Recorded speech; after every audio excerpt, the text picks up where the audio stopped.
Hello everybody, my name is Swaggy, and today we are back with another question time. I'm a little bit ill, so if I sound different in this video, that's why. But no amount of illness can stop me from swagging. What does that even mean? Today, we are going to talk about the anime. Does it have good writing? No. Does it have hype moments and aura?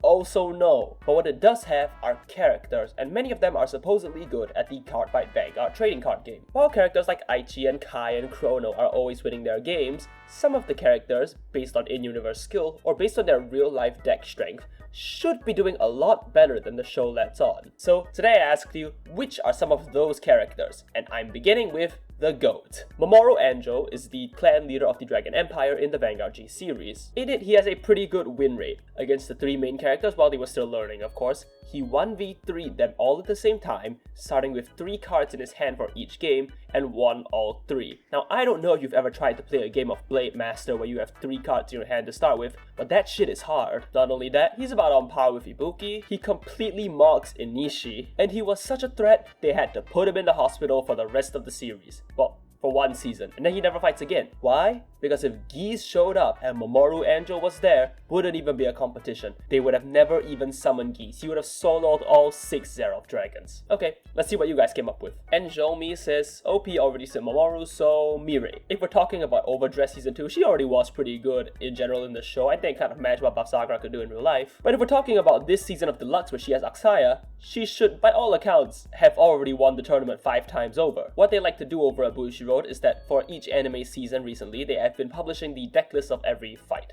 Basically, you get to see what the players are using and you can kind of imitate them in real life or just take a look at what they think the deck should look like. And Mirei is on like 4 Verlord, Dragvita. She's on a really competent list, and she lost to Drudgerwold Magnus. I don't know, she should have never dropped a game, and before Plot Armor Michiru, she didn't. Imagine if we let her have a good Buff Sakura list. Chiaki says, my beloved Taezo. He has a very cool background, and he is one of the under 18 champions. It shows in the Gi data in Wildred Season 2, and she wants to know about his work-life balance, which I don't even know what his job is. He's just like a CEO of a company. He could be selling warheads for all we know. Honestly, did we ever get a confirmation for what Anchor Vault even does or sell? Why do they even have a Vanguard division there? Do they like sell fight tables or fight technology or something? In any case, probably, based on raw experience, he should have even won the Fated Clash, right? He only lost because Akina got lucky, which is a fair way to play to your outs, but come on. Taezo consistently gets shafted in every season despite supposedly being this pro player. He gets beat by Raika, then Yu. He just can't catch a break queuing into someone who isn't plot relevant. Put this man up against a jobber and he's gonna demolish them. And I mean, they kind of do that in the Destined Showdown, where he fights his boyfriend. Kimishi says bro was strong enough to be a member of Asteroid's main team, plus he uses one of the strongest decks in G, Rising Nova Loop.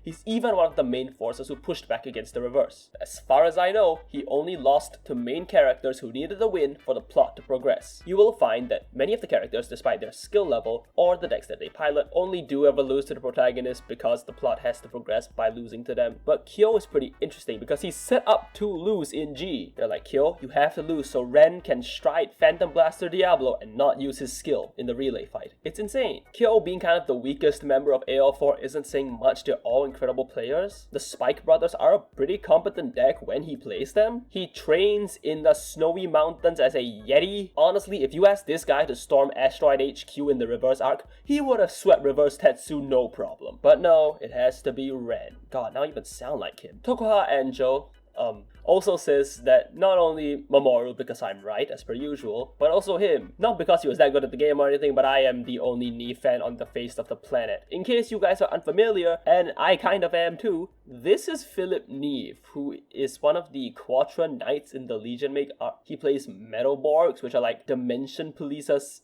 brothers or something like that. I believe the lore is that, you know how in those Marvel movies, they're always like, you destroyed all the property and the damage is very large and that's bad. The Metalborgs are kind of like those people who post those kind of arguments on twitter.com and talk about how they need to clean up the city and how it's the Avengers' fault that the city is destroyed or something like that. I believe that's their arc. They're like a bit more measured in their approach. And he is pretty competent. I don't think he loses a game on screen because everyone in Team Q4 is made out to be jobbers in this arc. He's also part of the Euro League, right? He's on par with Gaillard and I guess Kai. Not really sure if Metalborgs is what you want to talk about when it comes to a good deck in real life, but hey, I'm glad everyone has a fan, even Philip Neve. Thestalo says with her identical memory, she would be a menace in every card game. Tough call between her and Shinonome, but I believe Misaki is way smarter, while Shinonome is way more cunning. They're kind of equal. I believe Shion asks her to pilot the Genesis deck so that he can practice for his rematch. But yeah, photographic memory is pretty insane in any memory-based card game. It's a shame how she got that ability, but you know, it's still pretty cool for the game itself. And in fairness, she was winning like every game. In season 3, she goes completely undefeated, and then she plays in the Legion Mate arc, and she ends up a woman in a shonen anime. Still, she's consistently pretty impressive on screen as well. She has a win against one of the Apostles of Geese, which is nice. She mentors Tokuha. She's not really like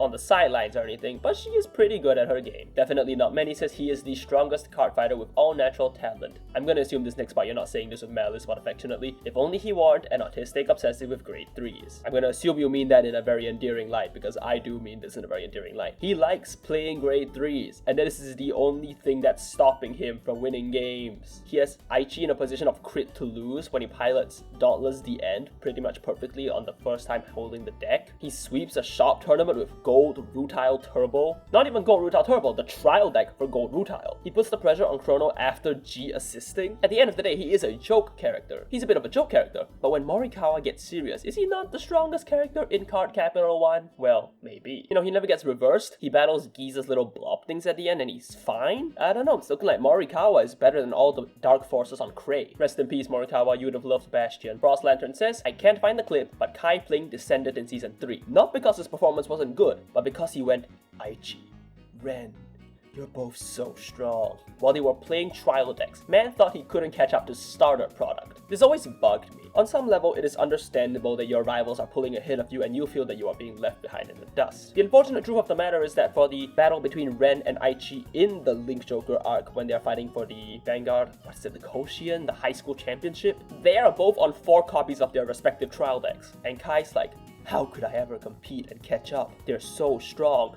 Dude, you have Descendant. Motherfucker, the only thing Aichi has rolled this game is Gancelot. You are fine. He should have been winning everything. How did you downgrade to Nebula Lord Dragon? It's almost completely irrational. Not that Kai makes an irrational decision to join forces with Link Joker. I could kind of get it, giving in to Satan because you're the weakest member of your polycule. But he so clearly wasn't. This is oddly the only time that Kai I feel is ever really fraudulent. And I don't even think he should be. It'd be one thing if the show gave us a reason to think that Kai was behind, but there never really is one. A gnarly kitty says, I'm going to go with Miwa. Jude was Kai's training buddy at all points in time. If Kai respects him enough as a sparring partner, he had to have been goated off screen as much as he was on screen. Sometimes I feel as if his losses are only there to uplift the main cast. Miwa eats down. Well, you've discovered how narratives work. He has to lose so that the main cast feels better about themselves. But take all of that out, just for a second. He's not bad at piloting Dauntless the End, you know. This gif is gonna keep replaying during this segment, so just keep looking at Miwa flaunt his apron. But it's always surprising that Miwa never gets a big win against anyone important. Does it count if he beats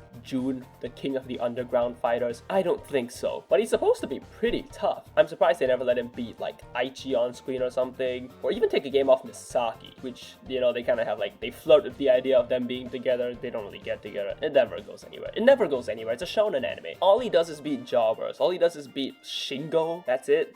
That's the only, that's the most notable fighter he ever beats. In the Legion Mate arc, they stick him with Pain Laser Dragon. Give him something cool! I understand that you want to give Kai the main Kage Legion, but come on! Pain Laser Dragon? Was it too much to ask for him to at least have Vortex Dragonute? Marcio says, Kamui in G series was such an aura farmer, and if G came out during the TikTok era, on my mama, it would have done numbers. I'm talking Vanguard at your local everything. Marcio, I am proud to announce that your mom is going to live forever because this guy is 100% correct. Kamui is one of the more interesting characters in the original Team Q4 lineup. Aichi has all his supernatural connections to Query like Psyqualia. Kai also has this. He's like Blaster Blade's chosen one in Season 4. He is the envoy of Link Joker in Season 3. Kai and Aichi, these guys are chosen by supernatural beings to be good at a trading card game. That happens. Misaki, as we just talked about, has that eidetic memory. She can memorize anything. Of course, this is an incredible skill to have in a card game. But Kamui, none of that shit. And what does he do?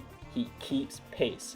Raw talent. Abilities you could not comprehend. And he did all this without knowing how to do algebra. His fight versus Chrono, in like the part where they're trying to figure out if they're ready to go take on Ryozu, is insanely good.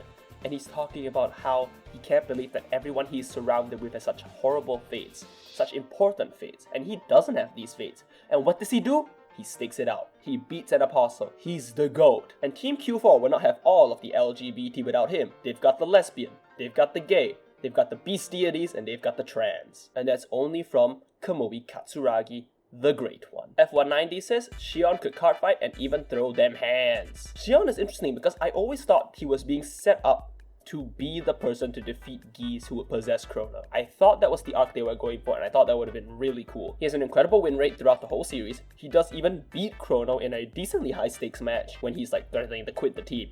Every Vanguard player tries to quit their team, and happens every season. He's doming people playing Brave at its infancy. I believe he's the first character to get into a fist fight in the show. I think he's also the first character ever to check the opponent's drop zone and count triggers. That was game-changing at the time. You know how insane it was for him to look through a drop zone and count 3 triggers in the opponent's deck? That shit did not happen in the anime back then. If plot relevance wasn't a thing, Shion Kiba would probably be the strongest member of Team Tri-3, just based on like pure skill. It's just a shame that GZ doesn't do him a lot of justice. And I've honestly never liked the Fides being from Cray subplot. I think it's weird. I think it kind of undermines his like kind of raw ability, kind of like Kamui, except they don't have the guts to go through someone who works really hard to get where he is. He has a really interesting character arc as well, where he kind of goes downhill because he loses all his wealth and all his connections, and he climbs back up of his own skill and dedication and grit. I think it's kind of lame to undermine that by the end by keeping him, and he's actually one of the chosen of Planet Cray with Fides.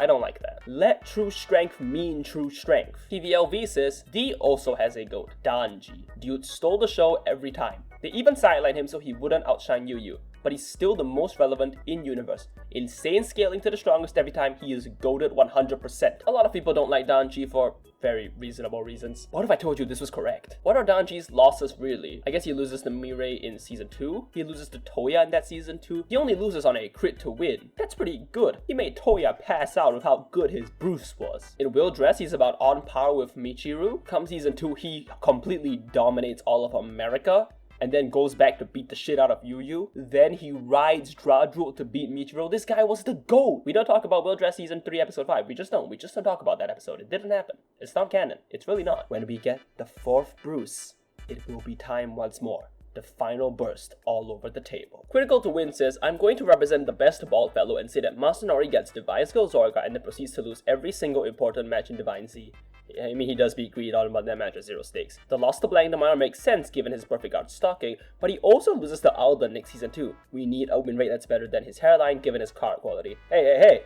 Don't talk shit on the bald. It's beautiful. But I feel like we do give Masanori a bit too much shit in the anime. I think he loses to Tomari on like bricking on something. He keeps saying that, oh, I missed something in the fight in Overdrive Season 2. In Divine Z, he basically jobs every fight, and I don't think he should. He is probably the most experienced fighter among the Faded ones, right? Like, it has to be him and Taezo. And somehow he can't catch a win. I think the sequence where he's up against Alden and for like 3 attacks straight, he just screams no guard is so accurate in Zorga. But also like, come on. Just let him have one win that's cool on screen. Let him play in Deluxe. Why didn't he play in Deluxe? Just let him do that shit. Patrick Brinkley says, I feel like Raika has beaten every MC and is still underrated in terms of strength. Raika was beating people with zest. That's how good he was. He was the GOAT. Raika was one of the first players to look at Yu and go, hey dude, you are not taking the game seriously. You're just, having passionate fits. Let me show you what it looks like when you Google the card effect of Nirvana.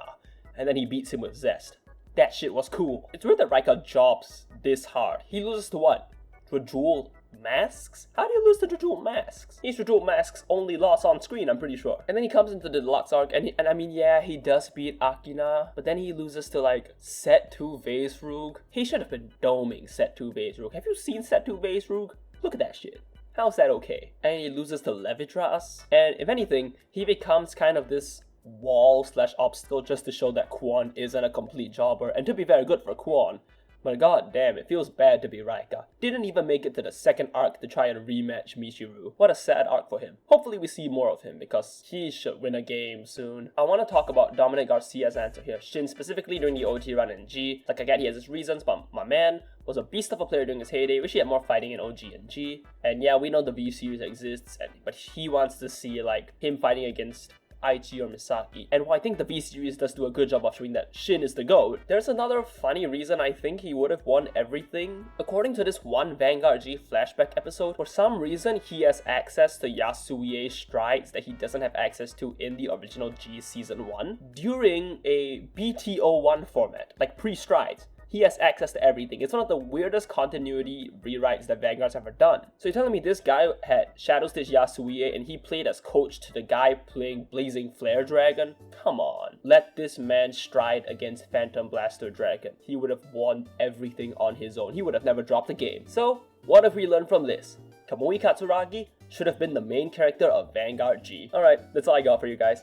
See you guys next time. Hopefully I'm not as under the weather. Bye bye.